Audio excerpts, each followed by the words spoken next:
সকালটা শুরুই হয় এক কাপ চা আর আমার দুই অমূল্য রতন ছেলেদেরকে দিয়ে, কোকো আর চিকো। হাই, আমি মৌমা। তোমরা এতদিনে জেনেই গেছো আমার একটা ছোট্ট বিজনেস রয়েছে, আর তোমাদের ভালোবাসায় সেটা একটু একটু করে বড়ও হচ্ছে। আর দোকান খোলার পরে সকালবেলা অনেক টুকটাক কাজ থাকে। দোকান পরিষ্কার করা যতটা সম্ভব একার হাতে করি, গুছিয়ে রাখার চেষ্টা করি, কারণ দোকানটাই আমার মন্দির। যতটা পারি নিজের হাতে করি। আর তারপরে টিফিন খেয়ে নিয়েছিলাম চাউমিন, রবিবার বলে কথা। তাড়াতাড়ি দোকান বন্ধ করে দুপুরবেলা আমার দুই ছেলেকে স্নান করিয়ে দিয়েছিলাম, কারণ ওরা খুব নোংরা হয়েছিল। আর একজন দেখো স্নান করিয়েছি বলে ঘুমিয়েই পড়ছে, চিকো।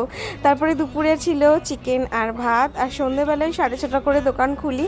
আর খোলার পরেই আমার এখানে বডিগার্ডরা চলে এসছে বিস্কুট খেতে। আমি দোকান খোলার পরেই ওদেরকে বিস্কুট খাওয়াই, তো ওরাও চলে এসছে বডিগার্ড আমার। তারপরে একটু নেল পলিশ পরে নিয়েছিলাম। আর রাতের বেলা তো আবার আমার কোকো চিকোকে নিয়ে বসে গেছি। এদেরকে নিয়ে থাকলে মন খারাপই হয় না। তো চলো বাই, টাটা।